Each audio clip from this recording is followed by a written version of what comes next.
Hai guys, Assalamualaikum warahmatullahi wabarakatuh. Balik lagi bareng aku Chenny Amelia. Dan di video kali ini mungkin akan sedikit berbeda dengan video aku sebelumnya, karena di video kali ini aku ngajak mama aku untuk gabung. Halo. Ya, jadi ini adalah mama aku, orang yang selama ini nge-support aku dari awal aku bikin channel sampai sekarang. Video kali ini aku mau bikin video unboxing silver play button, dan di video kali ini juga aku menggabungkan dengan Q&A part yang pertama. Nah, sesuai dengan permintaan teman-teman semua, waktu itu aku udah bikin vote di Instagram aku, kalian pengennya itu untuk Q&A itu temanya apa, dan teman-teman semua udah memilih untuk bikin tema Q&A-nya itu tentang dunia per-YouTubean. Dan aku berharap supaya teman-teman semua nggak skip video ini, supaya informasinya itu tersampaikan dengan jelas. So, sebelum aku unboxing silver play button-nya, aku pengen nanya-nanya sedikit dulu nih buat mama. Jadi, gimana sih perasaan mama waktu itu ketika aku bilang aku mau jadi YouTuber, terus aku share link video aku pertama waktu itu ke YouTube? Ya, perasaan saya terhadap anak saya, Chenny Amelia, ya pas nge-share videonya ke grup keluarga, saya merasa sangat bangga dan terharu. Apakah mungkin ini berjalan apa tidak? Tapi dilihat daripada motivasinya yang begitu tinggi dan kami pun keluarga terus mensupport-nya, maka anak saya ini ya lambat laun banyaklah pengikutnya. Ulah ngandung. Bangga kalau aku. Itu dia ya, gimana tanggapan mama ketika aku awal mula jadi YouTuber. Jadi memang mama aku itu selalu nge-support aku dari awal aku bikin channel sampai sekarang. Itu bener-bener semuanya itu berkat support dari mama, dan mama itu bener-bener ngizinin aku banget, karena mama itu tahu hobi aku kayak apa, potensi aku kayak gimana. Mama itu tahu semuanya, dan itu juga yang membuat aku selalu semangat dan selalu termotivasi untuk melanjutkan channel ini. Dan tentunya channel ini juga nggak akan berkembang tanpa kehadiran dari teman-teman aku semuanya. Jadi terima kasih banyak banget untuk keluarga, untuk mama, untuk kakak, untuk abang ipar aku, untuk Mas Ovi, untuk teman-teman semua yang udah subscribe aku, udah nonton-nonton video aku selama ini gitu kan. Ya mungkin banyak yang nggak percaya aku bakal sampai di titik ini, dan aku sendiri, jangankan kalian, aku sendiri juga nggak nyangka loh guys aku bakal sampai di titik ini. Terus pertanyaan selanjutnya yang pengen aku tanya ke mama, gimana sih pendapat mama atau kesan mama terhadap semua video-video yang udah aku upload ke YouTube? Pendapat saya, karena sudah beberapa di-share ke grup keluarga, video-videonya dari awal sampai saat ini begitu menggugah, begitu bangga. Karena penataan daripada kata-katanya itu begitu runtut dan banyak manfaatnya bagi pengikut-pengikut, dan menjadi ladang pahala juga bagi anak saya, Chenny Amelia ini, ya, agar selalu terus termotivasi. Saya tetap mendoakan dan tetap mengiringi doa dimanapun berada, semoga tetap sukses. Ya, jadi memang setiap aku bikin video itu, aku selalu share linknya ke grup WA keluarga aku. Jadi aku sama keluarga itu punya grup sendiri, dan itu isinya cuman aku, mama, kakak, dan abang ipar. Karena aku itu bersaudara cuman 2 orang, aku sama kakak aku. Aku di sini orang tuanya tinggal mama, papa aku udah nggak ada, dan kakak aku juga udah nikah. Jadi aku punya abang ipar. Jadi di grup itu kita isinya cuma 4 orang. Terus sekarang gimana pesan mama atau harapan mama untuk channel aku ke depannya, ataupun untuk perkembangan karir aku ke depannya? Pesan mama untuk ke depannya, selalu bagaimanapun nanti suksesnya nak, selalu rendah hati, jangan pernah menyerah, semangat terus untuk mencapai impian kamu nak. Doa mah selalu menyertai. Ya, jadi memang mama aku itu setiap berdoa selesai sholat itu, mama aku tuh kayak selalu nangis gitu loh guys. Nggak tahu kenapa, mungkin dengan doa-doa mama juga selama ini yang mungkin bikin aku bisa berkembang secepat ini channelnya. Dan semua yang aku jalani itu alhamdulillah lancar-lancar aja, mulai dari karir, mulai dari pendidikan, semuanya tuh bener-bener mama aku tuh support 100% banget. Oke, sebelum aku lanjut untuk buka paketan silver play button-nya, ada nggak sih pesan ataupun kata-kata yang pengen mama sampaikan ke para subscriber ataupun para pengikut channel aku? Saya banyak mengucapkan terima kasih kepada pengikut channel anak saya, Chenny Amelia. Teruslah banyak memberi motivasi, menonton YouTube anak aku ini, video-videonya. Semoga banyak manfaatnya kepada pengikutnya dan dapat diterapkan di dalam kehidupan sehari-hari. Amin. Jadi itu aja mungkin pesan atau kata-kata yang disampaikan dari mama aku. Dan sekarang lanjut untuk unboxing silver play button aku yang udah nyampe dari tanggal 16 April 2020 kemarin. Ini dia, ini aku belum buka sama sekali karena aku pengen mama aku yang buka paketan ini nantinya. Nah, ini sedikit cerita ya guys. Jadi waktu itu kan aku dapat 100.000 subscribernya itu pada tanggal 17 Maret 2020. Terus ketika aku udah nunggu-nunggu kode klaim silver play buttonnya masuk ke email, tapi nggak datang-datang juga. Akhirnya pada tanggal 26 Maret 2020 aku coba email pihak YouTube-nya langsung untuk minta kode klaim untuk silver play buttonnya. Habis itu mereka minta aku untuk nunggu selama beberapa hari karena mereka juga butuh proses peninjauan untuk melihat apakah benar-benar akun aku itu udah mencapai 100.000 subscriber atau belum. Besoknya pada tanggal 27 Maret itu mereka langsung balas lagi email aku bahwa permintaan aku untuk ngeklaim silver play button ini diterima dan akhirnya mereka ngirimin kode klaim untuk silver play button ini. Dan tanggal 3 April 2020 mereka ngirim email lagi ke aku dan isi emailnya adalah pemberitahuan bahwa silver play button ini sudah dikirimkan dari US pada tanggal 3 April 2020. Nah, abis itu dari tanggal 3 April 2020 silver play button ini nyampe di Indonesia pada tanggal 11 April 2020. Jadi itu memakan sekitar 8 hari gitu. Jadi waktu itu aku bikin alamatnya itu ke alamat rumah aku yang di Sumatera Barat, yang di Kabupaten Dharmasraya, dan awalnya itu aku kayak ragu gitu, ini silver play buttonnya bakal nyampe nggak sih dengan keadaan kita yang saat ini gitu kan. Nah, setelah itu pada tanggal 13 April 2020 dari ekspedisi UPS diteruskan ke ekspedisi lokal dan mereka itu memakai ekspedisi JNE. Itu mereka meneruskannya pada tanggal 13 April 2020. Nah, itu aku nunggu lagi supaya dari JNE yang di Jakarta itu dikirimin ke alamat aku yang di Kabupaten Dharmasraya Sumatera Barat ini. Dan singkat cerita, akhirnya pada tanggal 16 April 2020 silver play button ini nyampe dengan selamat di rumah aku, dan waktu itu yang nerima paketan ini adalah mama aku langsung. Jadi ya aku pengen mama aku yang ngebuka paketnya karena menurut aku tanpa doa dari mama aku mungkin juga nggak akan bisa dapetin ini semua. Jadi aku serahin ke mama. Ya, saya coba buka. Ini pertama kalinya mama aku unboxing. Gimana mah perasaannya unboxing silver play button untuk pertama kali? Sangat menggembirakan. Karena ini dari Amerika. Apa ndak teribuk nak? Membukanya pun ndak diduk pisau.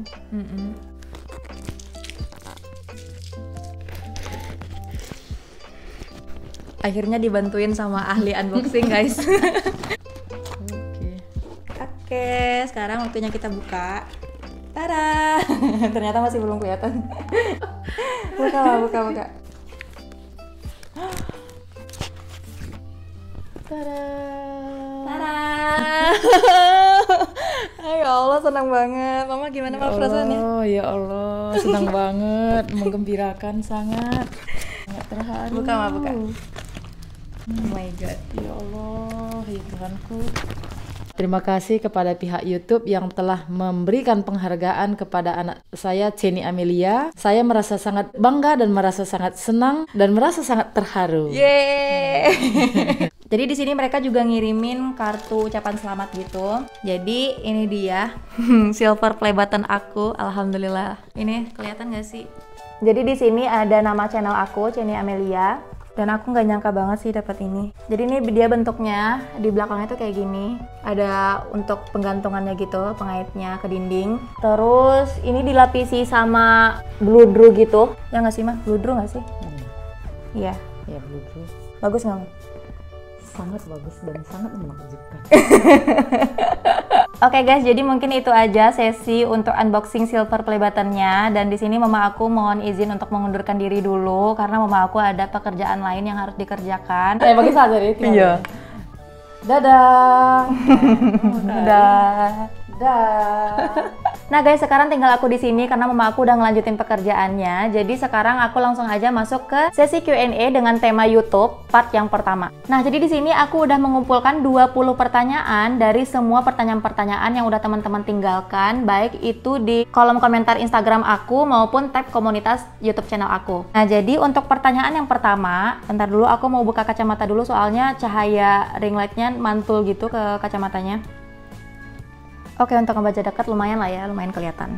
Nah, pertanyaan yang pertama, gimana awal mula Kak Ceni mulai nge-YouTube? Nah, jadi aku waktu itu bikin akun channel YouTube itu pertama kali dari tahun 2017. Cuman dari tahun 2017 itu aku benar-benar nggak pernah upload video sama sekali ke channel aku. Aku hanya menggunakan channel aku itu untuk menonton video orang lain, nge-like video orang lain, ataupun nge-komentar video-video orang lain. Terus aku juga menggunakan channel aku untuk nge-subscribe channel-channel yang aku suka. Dan saat itu aku juga nggak ngerti sama sekali tentang apa itu monetisasi, gimana cara menghasilkan duit dari YouTube. Aku benar-benar nggak tahu sama sekali gimana caranya saat itu. Dan akhirnya pada tahun 2019, tepatnya pada bulan Juli, saat itu pengumuman aku diterima sebagai mahasiswa S3 di Universitas Pendidikan Indonesia. Nah, saat itu aku langsung muncul ide untuk ngedekorasi kamar kosan aku yang aku tempatin selama aku di Bandung nantinya. Kenapa aku terobsesi banget pengen dekorasi kamar kosan aku waktu itu? Karena aku tuh pengen punya kamar kosan yang benar-benar bisa bikin aku nyaman, benar-benar bisa bikin aku lebih produktif lagi dari sebelumnya gitu. Jadi mulailah aku mencari referensi-referensi dekorasi kamar di video-video YouTube ataupun di Pinterest waktu itu. Nah, ketika aku lagi ngelihat video-video di YouTube waktu itu kan, ada video room tour, ada video makeover, baik itu dari luar negeri maupun YouTuber-YouTuber dalam negeri, itu tuh kayak memotivasi aku untuk bikin channel juga. Saat itu aku mikir,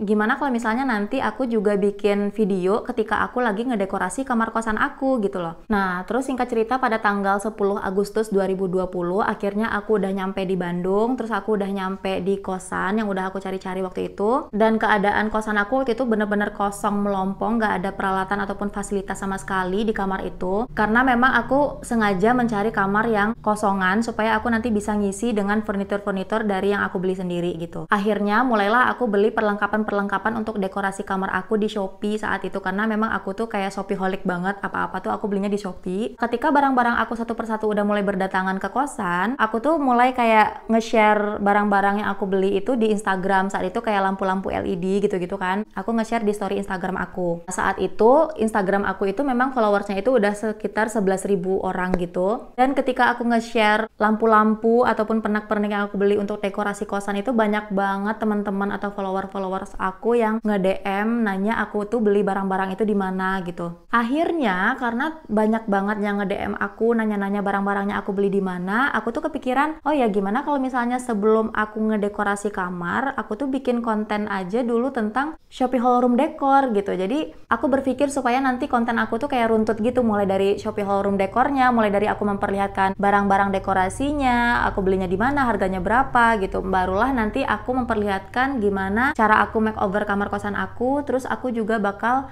memperlihatkan gimana bentuk keseluruhan kamar kosan aku setelah aku renovasi ataupun setelah aku makeover. Tapi satu hal yang aku lakukan di sini sebelum aku benar-benar meyakinkan diri untuk mengupload video ke YouTube, itu tuh aku benar-benar kayak belajar gimana cara mengedit video yang baik, aplikasi edit video yang bagus, yang nggak susah untuk digunain bagi para YouTuber pemula gitu kan. Aku tuh benar-benar belajar banget, aku benar-benar otak-atik aplikasinya. Nah, setelah itu aku inget banget selama 2 minggu aku tuh benar-benar mempelajari dan mencari informasi tentang YouTube. Jadi aku mencari informasi gimana caranya mendapatkan uang dari YouTube kayak orang-orang gitu kan. Karena aku juga udah mulai denger-denger nih kalau YouTube itu bisa menghasilkan uang gitu. Jadi aku cari tahu gimana caranya, terus tahap-tahapnya apa-apa aja. Ini sedikit tips dari aku ya guys. Jadi untuk mempelajari YouTube itu jangan kita pelajari langsung dari awal sampai akhir, itu jangan. Karena kita tuh bakal pusing sendiri gitu loh. Jadi carilah informasi yang bakal kita jalani saat itu. Contohnya kayak gini, aku waktu itu mencari informasi gimana caranya untuk mengupload video ke YouTube. Terus aku juga mencari informasi gimana caranya supaya kualitas video kita itu tetap HD gitu loh. Nah, setelah mengupload video ke YouTube, apalagi nih langkah-langkah selanjutnya yang harus kita lalui gitu kan. Barulah aku mencari-cari tentang bagaimana caranya monetisasi, bagaimana tahap-tahap supaya channel kita itu diterima monetisasi. Nah, jadi memang yang kita pelajari itu harus bertahap-tahap gitu loh guys. Jangan sekaligus plek kita pelajari dari awal sampai akhir, itu tuh bakal bikin kita pusing sendiri gitu. Itu sedikit tips dari aku kalau misalnya kalian pengen jadi YouTuber pemula.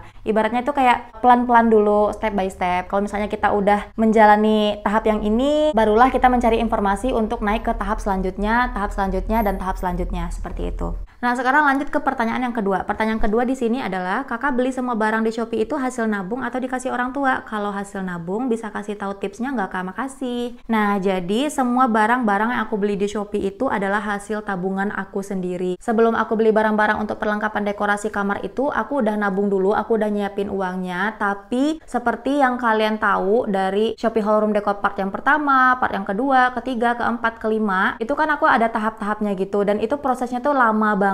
Karena apa? Karena memang aku beli barang-barangnya tuh kayak bertahap gitu loh guys, jadi kayak satu-satu dulu, karena kalau misalnya aku beli langsung sekaligus, uang aku nggak bakal cukup gitu. Nah, kalau untuk tips nabungnya sih kayaknya gimana ya? Ya aku cuma nyisihin pendapatan aku, karena sebelumnya itu aku kan memang udah punya online shop juga yang bergerak di bidang kerajinan tangan gitu. Kalian nanti bisa cek aja Instagramnya Offsicraft di sini. Nah, jadi dari hasil online shop itulah aku sisihkan untuk beli perlengkapan dekorasi kosan aku saat itu. Lanjut ke pertanyaan yang ketiga, kakak pertama mulai YouTube itu pakai kamera apa? Nah, jadi aku awal mula nge-YouTube itu aku pakai kamera mirrorless Sony A5100. Nah, kamera itu aku udah beli lama banget, jadi daripada kameranya nggak kepake gitu kan, akhirnya aku pakailah untuk nge-record video YouTube aku. Sekarang kita lanjut aja ke pertanyaan yang keempat. Apa dulu pernah diejek pas baru terjun ke YouTube? Kalau iya, gimana cara ngatasinnya? Kalau diejek sih enggak ya, cuman aku nggak tahu. Pokoknya di depan aku nggak ada sama sekali orang yang ngejek, tapi aku nggak tahu di belakang aku kayak gimana. Ya meskipun mereka juga ngejek atau gimana juga aku nggak peduli sama sekali. Karena kalau misalnya kita terlalu mendengarkan perkataan orang, itu kita nggak bakal bisa maju guys. Nah, tapi seingat aku kalau misalnya yang kayak julid gitu, itu mungkin ada, itu dari teman aku sendiri. Itu juga nggak sedikit bermasalah bagi aku, karena aku menganggap apa yang dia katakan itu sebagai motivasi aku untuk terus maju dan terus membuktikan kalau channel aku ini benar-benar bisa sukses gitu loh. Dan komentar julid yang aku ingat waktu itu adalah, emangnya kamu ngepromosiin toko-toko Shopee itu kamu dibayar? Kayaknya enggak deh, terus kok kamu mau sih ngepromosiin toko-toko mereka dengan cara gratis kayak gitu gitu. Ya aku sih nanggepinnya itu kan komentar orang gitu ya, itu kan pendapat orang. Mungkin kalau pendapat orang, kalau misalnya kita ngepromosiin toko orang lain itu ya harus dibayar gitu. Tapi saat itu aku mikir kan aku bukan siapa-siapa, aku juga channel YouTube-nya masih baru gitu. Kalau misalnya aku mengharapkan imbalan dari toko yang aku promosiin, kayaknya itu kayak mustahil banget gitu loh. Akhirnya aku ngepromosiin toko Shopee tanpa dibayar itu ya memang karena aku beli perlengkapan dekorasi kamar kosan aku itu di sana gitu.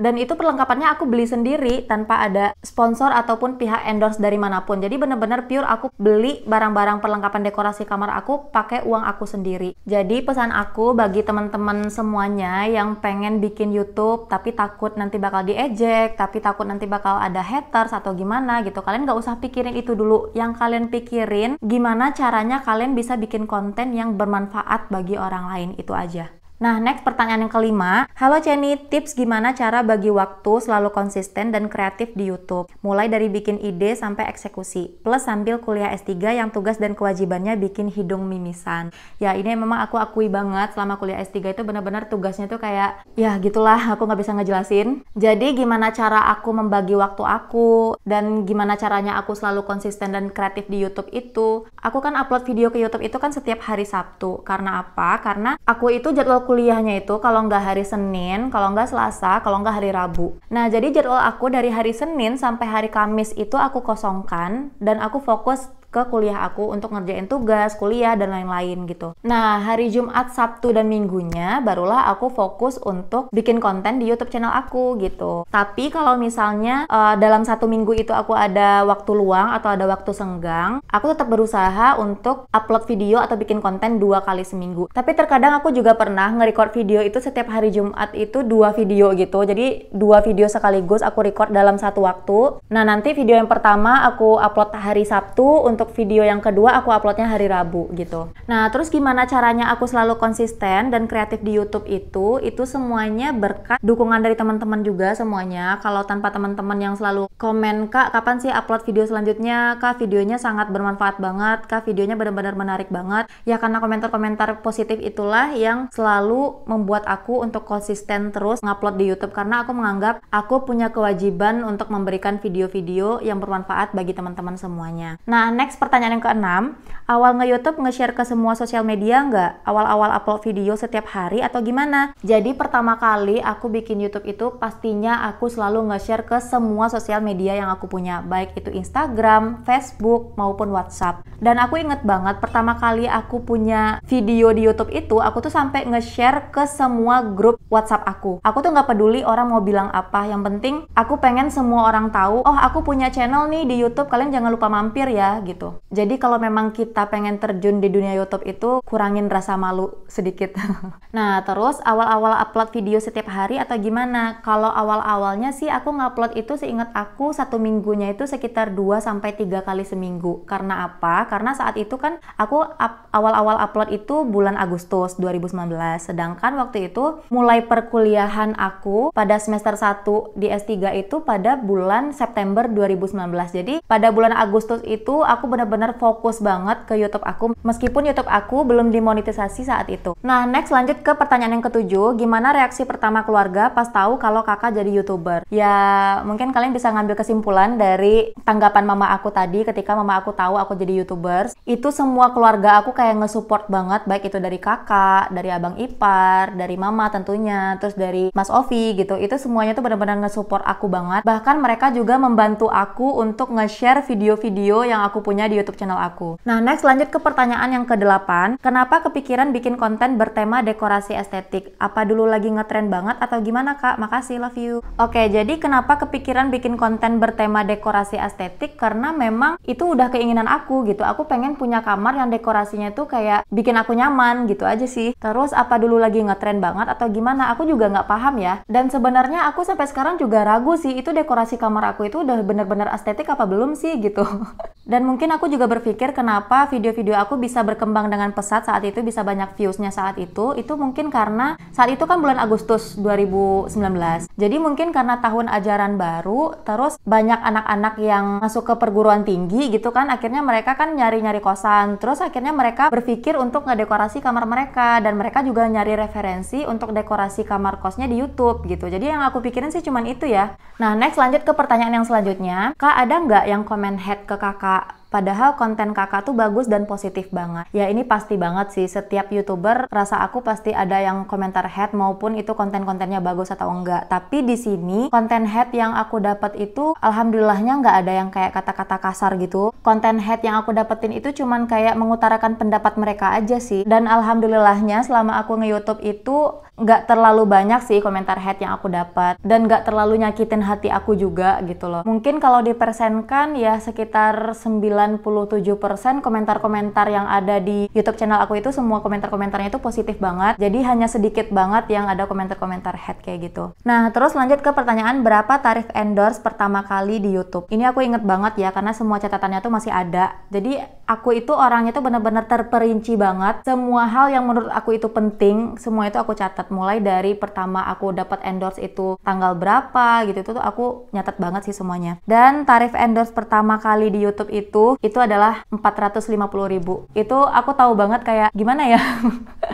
Kayak nggak tahu diri gitu loh guys, aku nganggepnya. Karena apa ya? Karena aku nggak tahu sama sekali waktu itu tarif endorse untuk YouTube itu, untuk YouTuber itu berapa gitu. Aku nggak tahu sama sekali. Cuman aku kayak mikir aja, aku udah bikin konten, terus ngedit video waktu pertama kali itu nggak gampang sama sekali. Jadi ya tarif endorse itu ya aku sesuaikan dengan usaha ataupun kerja keras yang udah aku keluarkan untuk bikin konten itu gitu loh. Jadi sebenarnya aku bikin tarif endorse pertama kali udah sebesar itu dengan subscriber yang mungkin saat itu hanya sekitar 15.000 mungkin waktu itu. Ya aku karena ngehargai usaha aku aja sih. Nah, selanjutnya kakak edit videonya pakai aplikasi apa? Pakai kamera apa? Mic apa? Terima kasih, sukses terus kak. Nah, jadi bagi kalian yang pengen tahu aku ngedit videonya pakai aplikasi apa, pakai kamera apa, itu kalian bisa cek aja di description box aku, karena setiap video-video aku kalau kalian rajin ngelihat description box, kalian pasti tahu jawabannya guys. Nah, terus untuk mikrofon apa yang aku pakai pakai itu kalian bisa lihat sendiri di video aku yang ini. Nanti linknya aku bakal taruh di sini. Semuanya tuh lengkap banget di sana. Aku beli mic-nya di mana, harganya berapa, review aku terhadap mic itu juga bagaimana. Itu semuanya udah lengkap banget di video yang itu.